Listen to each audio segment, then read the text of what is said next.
किसी ने बड़े ही कमाल की बात कही है, जीत किसके लिए, हार किसके लिए, जिंदगी भर ये तकरार किसके लिए। जो भी आया है वो जाएगा एक दिन, फिर ये इतना अहंकार किसके लिए। जी हाँ दोस्तों, मैं लेकर आया हूँ एक लड़की के अहंकार की जबरदस्त हार्ट टचिंग स्टोरी, जिसको सुनकर आप समझ जाएंगे कि अहंकार हमारे जीवन की खुशियों में जहर घोल देता है और हम अपने रूखे स्वभाव के कारण अकेलेपन का शिकार होकर जिंदगी खत्म कर लेते हैं। तो ध्यानपूर्वक सुनिएगा।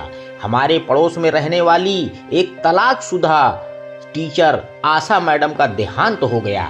35 साल नौकरी करने के बाद सरकारी स्कूल में सीनियर टीचर के पद से सेवानिवृत्त होकर अकेली जीवन बिता रही थी। उसके निधन के वक्त और बाद में कोई भी रिश्तेदार नहीं पहुंचा। अंत्येष्टि क्रिया कर्म के सारे कार्य पड़ोसियों ने किए। इस अकेलेपन का कारण भी वो खुद थी। उनके अकेलेपन के पीछे की कहानी इस प्रकार है। माँ बाप की इकलौती संतान, माता पिता दोनों टीचर थे, सो घर का माहौल किताबी था। उसने भी टीचर बनने का मन बना लिया। उसे पढ़ने का शौक था और अच्छे नंबरों से पास होती थी। जितनी वो पढ़ने में तेज थी उतनी ही दिखने में सुंदर भी थी, परंतु जबान और बोलचाल में बहुत ही तेज तर्रार थी। बड़े छोटे का लिहाज नहीं था। समय के साथ साथ उसकी खूबसूरती और जबान दोनों कहर ढाने लगे और पूरे शहर में मशहूर हो गई। उसके व्यवहार के चलते कॉलेज में उसका कोई फ्रेंड नहीं बन पाता था। माता पिता के लाख समझाने के बाद भी उसके स्वभाव में कोई अंतर नहीं आया। समय बीतता गया और उसकी साइंस में बीएड की डिग्री पूरी हो गई और एक प्राइवेट स्कूल में टीचर लग गई। उसकी नौकरी लगते ही माँ बाप को उसकी शादी की चिंता सताने लगी। जब भी कोई रिश्ता आता वो 50 कमियां बताकर मना कर देती। कभी सुंदर नहीं है, कभी कमाता कम है, कभी पढ़ा लिखा कम है, तो कभी हाइट कम है, वगैरह वगैरह। धीरे धीरे रिश्ते आने कम होते गए और उम्र बढ़ती चली गई। उम्र बढ़ने के साथ साथ उसकी भी शादी की इच्छा बढ़ती जा रही थी। इसी बीच एक दिन आशा के पिता को हार्ट अटैक आया और वो स्वर्ग सिधार गए। फिर एक दिन आशा की माँ ने आशा को अपने पास बिठाकर बोला, तेरे साथ वाली सभी लड़कियां एक एक दो दो बच्चों की माँ बन गई हैं। 8-10 साल पहले जो तू चाहती थी वो सब तो अब भूल जा। अब थोड़ा समझदारी से काम ले।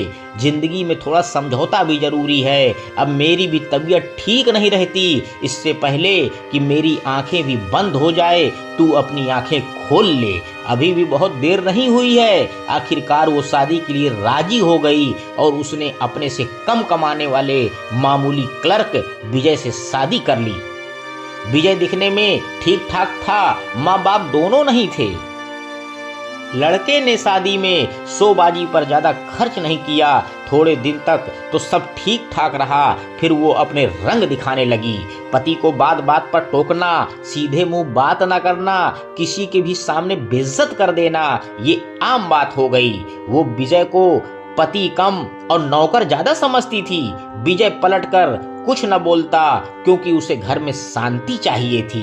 वक्त के साथ साथ आशा की माँ की तबीयत भी बिगड़ती गई और एक दिन वो भी भगवान को प्यारी हो गई। माँ बाप के जाने के बाद आशा बिल्कुल अकेली हो गई। सभी रिश्तेदारों से संपर्क खत्म हो गया।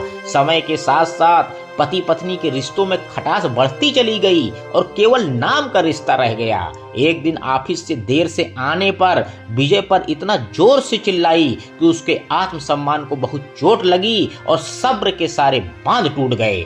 विजय ने उस दिन एक बड़ा फैसला लिया और दूसरे शहर में दूसरी नौकरी ढूंढ ली। एक इतवार हो, हर दिन की तरह सुबह की चाय बनाकर उसे उठाया और चाय पिलाई। चाय पीने के बाद अपना बैग उठाया और बोला, मैं जा रहा हूँ, अपना ख्याल रखना। आशा ने पूछा, कहाँ जा रहे हो, कब तक लौटोगे? विजय ने उसकी बात को अनसुना कर बाहर निकल गया। अगले दिन डाक से तलाक के कागज भेज दिया। आशा ने भी अहंकार में आकर सिग्नेचर कर दिए। जल्दी ही दोनों का तलाक हो गया। अब आशा पूरी तरह से अकेली हो गई। अब अपना कहने के लिए कोई नहीं था। अपने शहर से मोह भंग हो गया। फिर एक दिन उसने अखबार में सरकारी स्कूल टीचर की नौकरी देखी और अप्लाई कर दिया। तलाकशुदा कोटे से सिलेक्शन हो गया और दूसरे शहर में पोस्टिंग हो गई। नए शहर में आकर वो स्कूल घर से ही सीमित हो गई। उसे अपने आप पर बहुत गुस्सा आ रहा था और साथ साथ माँ बाप की बातें पर अब तीर कमान से निकल चुका था। हमारा दिल माने या ना माने, पर हमारा समाज आज भी पुरुष प्रधान है। पति का स्थान पत्नी से अगर ऊपर नहीं तो नीचे तो बिल्कुल नहीं है।